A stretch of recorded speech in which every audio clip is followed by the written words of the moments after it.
شروع اللہ کے نام سے جو بڑا مہربان نہایت رحم کرنے والا ہے۔ سلام to my YouTube family, Samsha wise میں خوش آمدید۔ چیس کے مردے، کریبین جزائر، لوسی آئی لینڈ۔ لوسی آئی لینڈ کا شاید ہی کسی نے نام سنا ہو، مگر یہ جزیرہ بے چین روحوں اور چلتے پھرتے تابوتوں کی وجہ سے افسانوی اہمیت رکھتا ہے۔ چیس والٹ کے شکار کی کہانیاں ہر ایک ہی زبان پر عام ہیں۔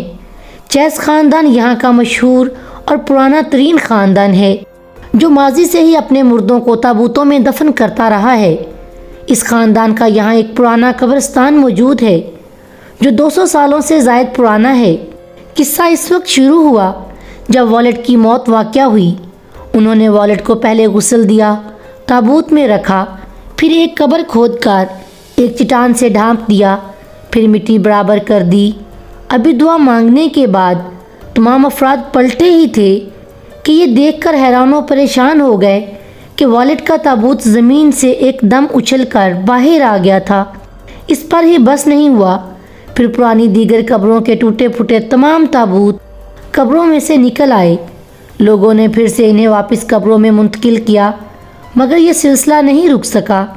شاید اس خاندان کی وجہ یہ تھی کہ ان کے خاندان میں کوئی جادوگر، ڈریکولا یا پھر قبرستان کے زمین کے اندر ایسی کوئی قوت موجود تھی جو پریشان کر رہی تھی۔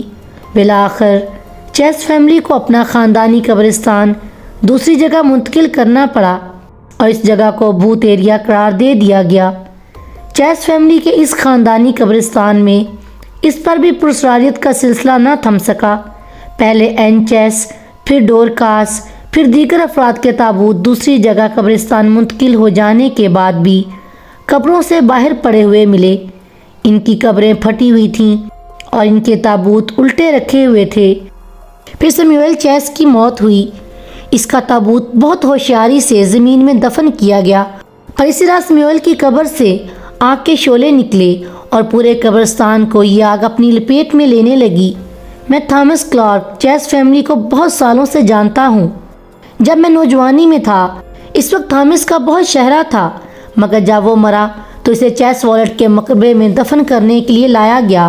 اب میں کلارک کی قبر کھود رہا تھا، مگر جب میں مزید گہرائی میں اترا تو مجھے شدید گڑبڑ کا احساس ہوا اور افراتفری محسوس ہوئی، کیونکہ زمین کے کافی اندر ایک باقاعدہ سرنگ سے دور جاتی ہوئی محسوس ہوئی۔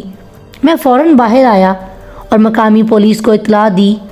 فوراً ہی انسپکٹر گریس موقع پر پہنچ گیا۔